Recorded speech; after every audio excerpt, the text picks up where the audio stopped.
સ્વાગત છે તમારો ચારણના ચોરામાં. ચારણનો ચોરો એટલે જાગૃતતા, એકતા, જાગો ને જગાવો. જે ખોટું કરે છે, જે ખોટું કરાવે છે એનો વિરોધ કરે છે ને કરતો રહેશે. તો પ્રથમ મારે એક જવાબ આપવાનો છે. થોડોક જવાબ આપી દઉં ટૂંકમાં. શું છે કે વધારે જવાબ આપવાની મારે ત્યાં ક્યાંય જરૂર નથી.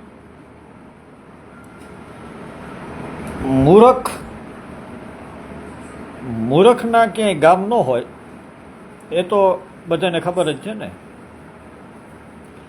કે મેં જે વિડીયો મૂક્યો છે એમાં મેં એક પોઈન્ટ પકડ્યો છે. મારે આખા વિડીયોનું મહત્વ નથી મારા માટે. એક જ પોઈન્ટ કે મેં જે અધિકારીઓને કીધું છે કે આ ગેંગ અહીંથી ઊભી થઈ છે, આ ગેંગ આ તારીખથી સક્રિય થઈ છે, અહીંથી આગળથી આ રીતે બધાને ટાર્ગેટ કરવામાં આવ્યા છે. બીજું મારે કંઈ આખા વિડીયોનું મારે કંઈ મહત્વ જ નથી. મારે તો જે મુદ્દો છે, જે મહત્વ છે એટલું મેં મૂક્યું છે. એટલે અધિકારીઓને બધાને સ્પષ્ટ ભાષામાં સમજાય કે ભાઈ ચારણનો ચોરો સાચો છે. બાકી આખા વિડીયામાં ગમે એ હોય શું હોય મારે એનારે કંઈ મતલબ નથી. અને મૂર્ખ કોણ છે એ બધાને હવે ખબર છે. અને આમાં તો શું છે કે સાહેબ, સોશિયલ મીડિયા છે, બધાનો અધિકાર છે, રજૂ કરી શકે છે બધા પોતપોતાનો વિચાર. અમુક આમાં ગાળો નથી લખતા, લખે છે ને એ એની બુદ્ધિ પ્રમાણે એ લખે. કોઈ એની બુદ્ધિ પ્રમાણે કામ કરે, સૌની બુદ્ધિ પ્રમાણે સૌ કામ કરે. પણ આપણે જે કામ કરીએ છીએ એ આપણા રીતે, એકલા હાથે, કોઈની પણ મદદ લીધા વિના, કોઈની પણ ભલામણ નહીં. અહીંયા કોઈ પણ જાતનું કાંઈ પણ અહીંયા હાલે જ નહીં. એ રાજકીય હોય તોય ભલે, સમાજનો આગેવાન હોય તોય ભલે, જે હોય તે બધા બેસે એના ઘરે. મારે કોઈનું કાંઈ કામ જ નથી. જે ખોટું એ ખોટું, જે સાચું એ સાચું. મને જો કોઈ ટાર્ગેટ કરે ને મારી માથે આંગળી ચીંધે એ તો હું સહન કરી જ નથી લેવાનું ને. કેવી રીતે સહન કરવું ભાઈ? જે ખોટું કર્યું છે, ગૌચર જમીન માથે રહીને ખબર આવી છે તો જાહેરમાં કહીએ. અને એ પણ કોનીએ? બધાને ખબર છે. હવે તો જગજાહેર છે ને. હવે તો આમાં કંઈ સંતાડવાનું છે નહીં.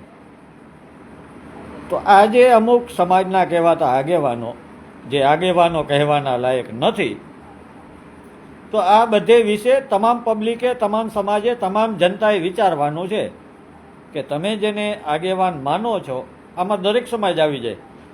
એની બાયોડેટા ચેક કરો, શું છે શું નહીં.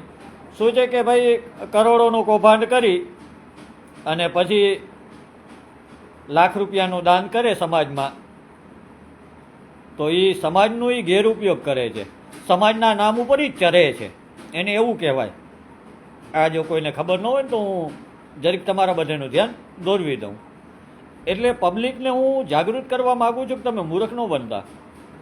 દાન કરતા હોય તો એ દાનવીર રોગા નથી થતા. પોતાના મહેનતનો પૈસો 1 રૂપિયો દે ને તો એ મહત્વનો છે.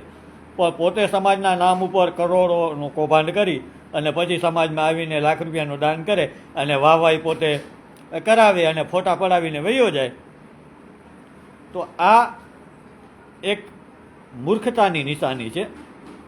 અને એવા દરેક સમાજમાં તમારી સમક્ષ નજર આવે જ છે. આવે છે ને ભાઈ? તો ચાલો, એ તો એ બધાના પાપ જેના પણ પોકારશે એને ભોગવવું તો પડશે. આમાં નહીં હાલે. તો આપણે એક શ્રી ગણેશ કર્યા છે.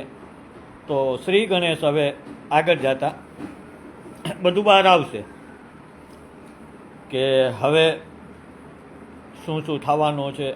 શ્રી ગણેશ આપણે કરી દીધા છે. હવે ગણપતિ ભગવાનની જેવી ઈચ્છા આગળ જતા શું કરે અને શું કરાવે એ હવે ગણપતિ બાપાને ખબર. આપણે અત્યારે કહી ન શકીએ. તો આજે હું તમારી સમક્ષ વાત એક એ રજૂ કરવાનો છું કે આમ છે ને આપણું ઇતિહાસ ભૂસાતું જાય છે. આપણા ગ્રંથ જે ધીરે ધીરે કરતાં બધા ભૂલતા જાય છે, તો એના ઉપર હું આજ ટૂંકી એક વાત કરવાનો છું, કેમ કે એ મારા જીવનથી કનેક્ટ છે. એટલે હું તમારી સમક્ષ એ ટૂંકી વાત રજૂ કરું છું મહાભારતની. તમને બધાને સમજાય તો વંદન, ન સમજાય તો ધન્યવાદ.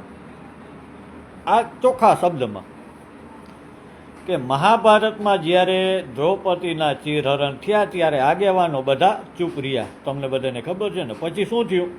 સર્વનાશ થયું ને. કૌરવોનો, શકુનીઓનો બધેનું પતન થઈ ગયું. તમે બધા ઇતિહાસ તમે વાંચ્યો જ હશે. આપણા હિન્દુ ધર્મનો સૌથી મહત્ત્વનો અને અગત્યનો મોટામાં મોટો આ ગ્રંથ છે. આ તમને બધાને ખ્યાલ છે ને.